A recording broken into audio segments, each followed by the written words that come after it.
नमस्कार मित्रांनो, मी अंकुश कोंडेकर आणि तुम्ही पाहता झटपट इन्फो. मित्रांनो, जर तुम्हाला तुमचे आधार कार्ड बँक अकाउंटशी लिंक करायचे असेल तर आता तुम्हाला बँकेत जायची गरज नाही. तुम्ही आता मोबाईलवर किंवा लॅपटॉपच्या मदतीने घर बसल्या वेबसाईटच्या सहाय्याने तुमच्या अकाउंटशी तुमचे आधार कार्ड जे आहे ते लिंक करू शकणार आहात. NPCI म्हणजेच नॅशनल पेमेंट कॉर्पोरेशन इंडियाद्वारे हे प्रोसेस आता तुम्ही करू शकणार आहात. DBT द्वारे येणारे जे पैसे आहे हे तुमच्या आधार कार्डशी लिंक असलेल्या बँकेत जमा होते.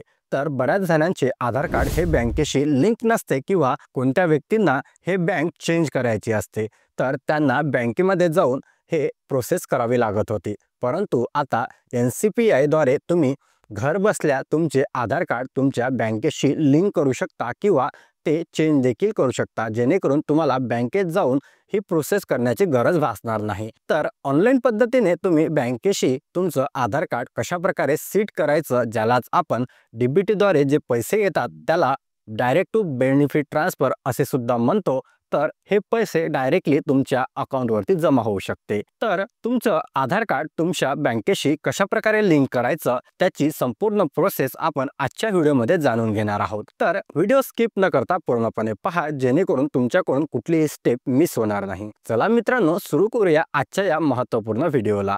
आपल्या चॅनलवरती नवीन आला असाल तर चॅनलला सबस्क्राईब करा, जेणेकरून येणारे अशाच प्रकारचे नवनवीन कंटेंट्स मी तुमच्या पुढे घेऊन येत राहतो. चला सुरू करूया व्हिडिओला. आधार कार्ड बँकेशी लिंक करण्याकरता सर्वात पहिले तुम्हाला गुगलवरती यायचं आहे. तिथे टाईप करायचं आहे NCPI. NCPI टाईप केल्यानंतर तुम्हाला पहिल्या नंबरची जी वेबसाईट आहे ते दिसेल, जिचा की ॲड्रेस आहे ncpi.org.in.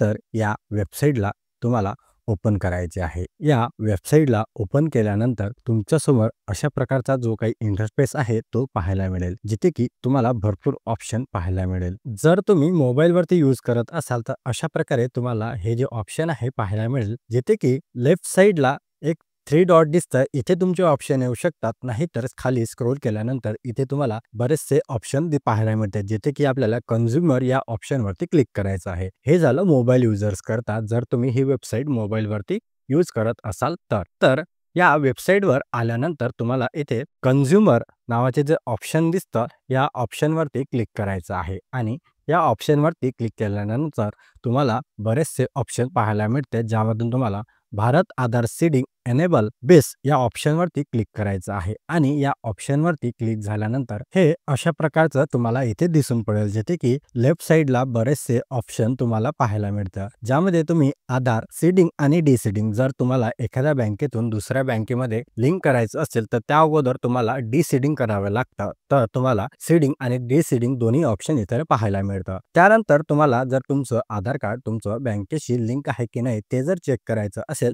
तर तुम्ही आधार मॅप स्टेटस या ऑप्शनवरती क्लिक करून तुमचं आधार कार्ड तुमच्या कोणत्या बँकेला लिंक आहे ते इथे चेक करू शकतात. आणि या अगोदर आजपर्यंत किती बँकेला तुम्ही आधार कार्ड लिंक केलेलं आहे म्हणजे सीट केलेलं आहे त्याचं ऑप्शन सुद्धा तुम्हाला इथे पाहायला मिळतं, ज्यामध्ये तुम्ही आधार मॅपिंग हिस्ट्री यावरती क्लिक करून तुम्ही सर्व हिस्ट्री आधार कार्डची काढू शकता.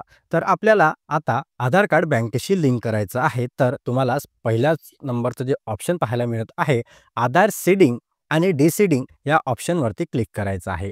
या ऑप्शनवरती क्लिक केल्यानंतर तुम्हाला इथे बघा अशा प्रकारचा फॉर्म ओपन होईल, ज्यामध्ये तुम्हाला जर डीसीडिंग म्हणजेच रिमूव्ह करायचं असेल एखाद्या बँकेमधून तर डीसीडिंगचं ऑप्शन सिलेक्ट करायचं आहे. आणि तुम्हाला जर नवीन फ्रेश सीडिंग करायचं असेल तर सीडिंगचं ऑप्शन सिलेक्ट करून इथे फ्रेश सीडिंग नावाचं ऑप्शन तुम्हाला चूज करायचं आहे. त्यानंतर जर तुम्हाला from one bank to another bank करायचं असेल किंवा same bank to another account करायचं असेल तर हे तिन्ही ऑप्शन इथे तुम्हाला पाहायला मिळत आहे. तर इथे तुमचा संपूर्ण आधार नंबर जो आहे तो टाकायचा आहे आणि त्यानंतर इथे तुम्हाला तुमची बँक जी आहे ती सिलेक्ट करायची आहे. बँक सिलेक्ट करताना तुम्हाला इथे भरपूर सारे ऑप्शन पाहायला मिळत आहे. आता बऱ्याचशा बँक ज्या आहेत त्या इथे ॲड झालेल्या आहे. SBI पासून महाराष्ट्र बँक ते बँक ऑफ इंडिया पासून सर्वच बँक इथे तुम्हाला नॅशनलाइज बँक जे आहे ते पाहायला मिळत आहे.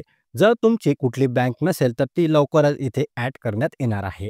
तर अशा प्रकारे जसं की जर मला स्टेट बँक ऑफ इंडियामध्ये सीट करायचं असेल तर मी स्टेट बँक ऑफ इंडिया हे ऑप्शन सिलेक्ट केलेलं आहे. त्यानंतर इथे तुम्हाला तुमचा बँकेचा अकाउंट नंबर टाकायचा आहे. इथे परत तुम्हाला अकाउंट नंबर टाकून तुमचं कन्फर्मेशन करायचं आहे आणि बाय सबमिटिंग या ऑप्शनवरती टिक मार्क करून हा जो कॅप्चा इथे दिसत आहे यावरती हा फिल करून सबमिट करायचा आहे. सबमिट केल्यानंतर तुमच्या आधार कार्डशी लिंक असलेला मोबाईल नंबरवरती एक ओ-टी-पी जाईल. तो ओ-टी-पी इथे टाकायचा आहे आणि तुम्हाला एक रेफरन्स नंबर येईल जो की तुम्हाला नोट डाउन करून ठेवायचा आहे. ही प्रोसेस झाल्यानंतर तुमचं आधार कार्ड हे बँकेशी एका वीकच्या आतमध्ये लिंक होऊन जाईल. तर ही होती महत्त्वाची अपडेट आणि या वेबसाईटचा ॲड्रेस आपल्या टेलिग्राम चॅनलवरती दिलेला आहे. जर तुम्हाला मिळाला नाही तर मित्रांनो, अशा प्रकारचा आजचा व्हिडिओ होता. व्हिडिओ कसा वाटला? व्हिडिओ आवडला असेल तर लाईक करा. तुमचे काही प्रश्न असतील तर मला कमेंट बॉक्समध्ये नक्की कळवा, जेणेकरून त्यावरती मी तुम्हाला नक्की सोल्युशन प्रोव्हाइड करेल. अशाच प्रकारचे नवीन व्हिडिओज आणि टेक्निकल माहिती मिळवण्याकरता अजून देखील तुम्ही आपल्या चॅनलला सबस्क्राईब केलेले नसेल तर खाली सबस्क्राईब बटन दिलेले आहे, त्यावरती प्रेस करून